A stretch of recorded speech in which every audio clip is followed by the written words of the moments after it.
점차 캐나다라는 나라가 1970년대부터 이 멀티컬처럴리즘이라는 정책으로 인해서 하나의 색으로 정의되는 곳이 아니라 여기 수많은 색의 각 나라에서 온 이민자들이 동시에 존재하는 공간이다 라는 이제 역사가 막 생기게 된 거죠. 안녕하세요. 연구와 현실이 만나는 곳 정샘입니다. 제가 현재 거주하고 있는 캐나다는 이 피파 월드컵으로 한창 뜨거운데요. 밴쿠버 주변에는 현재 각 퍼블릭 장소, 쇼핑몰 등등의 큰 스크린들이 설치되어서 많은 사람들이 같이 월드컵 게임을 볼 수 있게끔 되어 있습니다. 지난 주말 밖에 설치된 큰 스크린에서 이제 월드컵 경기를 보는 사람들을 목격을 할 수가 있었는데요. 그런데 참 생각을 많이 하게끔 하는 장면이 있었습니다. 캐나다 대표팀도 아닌데 브라질 유니폼을 입은 사람들, 브라질 국기를 흔드는 사람들, 그 옆에서 조용히 경기를 보는 사람들 등등 사람들이 너무나 자연스럽게 브라질을 응원하고 있었어요.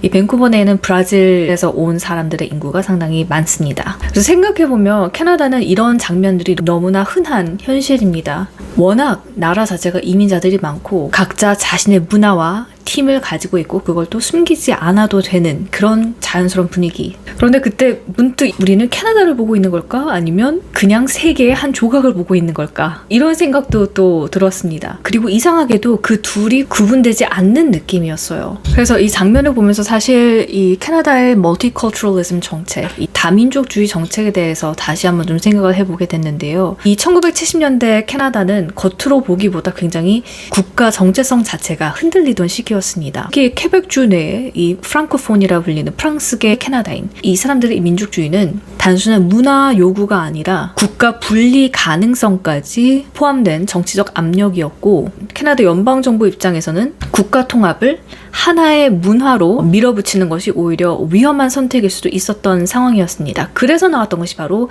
저스틴 트루도 총리의 아버지죠. 피어 트루도 정부가 내놓은 이 다민족주의, 멀티컬처럴리즘 정책인데요. 그렇게 등장한 다민족주의가 사실은 비판적 시각으로 봤을 때 통합이라기보다는 하나의 통치 방식의 전환으로 해석되는 경우가 훨씬 많습니다. 사실 이런 연구는 미디어학 연구, 또 migration, immigration, policy 연구에도 상당히 이제 활발히 많이 논의된 내용 중에 하나인데요. 한국처럼 단일 민족, 하나의 공통된 문화적 중심을 강화하기보다 여러 정체성을 인정하고 포용하고 이것을 또 분리된 상태로 관리하는 구조가 된 것이죠. 즉 아주 강한 캐나다라는 어떤 색을 내는 국가 정체성을 만드는 대신 충돌 가능성을 제일 낮추는 이런 갈등을 줄일 수 있는 방향으로 정책이 만들어진 거죠.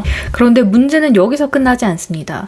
최근 많은 뉴스에서도 나오지만 이 캐나다 내의 여러 가지 이민자 문제, 또 노동 문제 등 이 정치적 모델은 단기적으로 봤을 때는 안정적이지만 장기적으로는 이 공통된 국민 정체성을 약화시키다는 비판도 상당히 많이 나오고 있습니다. 다시 말해 캐나다는 하나의 국민을 만드는 국가가 아니라 각각의 커뮤니티가 독립해서 존재하는 시스템에 가까워졌다는 것이죠. 그래서 겉으로 보면 상당히 관용적인 사회로 보일 수 있지만 그 내부에는 하나의 질문이 남습니다. 캐나다는 정말 같은 공동체일까? 아니면 서로 간섭하지 않는 여러 공동체가 그저 우연히 같은 영토에 있는 것일까? 사실 캐나다라는 국가는 여러 민족이 모인 국가이기도 하지만 또 다른 큰 이슈는 이 indigenous land, 캐나다 원주민들의 영토를 캐나다가 뺏었다라는 부분에서 오는 여러 가지 갈등도 여전히 남아 있습니다. 그래서 오늘 한 쇼핑몰에서 본 장면이 이 구조를 저에게는 그대로 또 한 번 이제 보여주는 그런 계기가 됐었던 것 같습니다. 그래서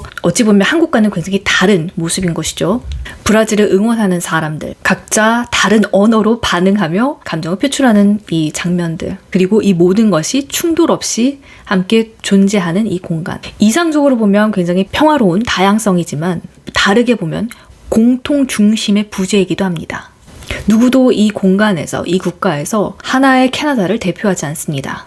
그저 각자의 정체성이 같은 화면 앞에서 병렬적으로 존재하는 것뿐이죠. 그래서 어떻게 보면 오늘 제가 봤던 이 FIFA 월드컵 응원 장면은 아름답기도 하지만 동시에 캐나다라는 국가의 상당히 불편한 진실, 불편한 면모를 보여주기도 합니다. 세계에서 가장 성공한 다문화 국가라는 타이틀을 내세우기도 하지만 그 성공이 정말 진정으로 과연 통합의 성공인지 아니면 분리된 공존의 안정화인지는 여전히 뜨거운 논쟁 한가운데 있습니다. 그래서 오늘 제가 본 장면은 그 질문을 피할 수 없게 만들었고요. 그래서 오늘은 FIFA 월드컵이라는 대축제가 일어나는 현장에서 제가 본 이 캐나다라는 사회, 구조, 역사에 대해서 함께 좀 이야기를 나눠보고 싶었습니다. 네, 그러면 앞으로도 이제 제가 연구하는 과정에서 연구와 현실이 만나는 그 사이점에서 제 시선으로 바라보는 여러 가지 사회 현상들, 것들에 대해서 함께 이야기하기를 나눠보도록 하겠습니다.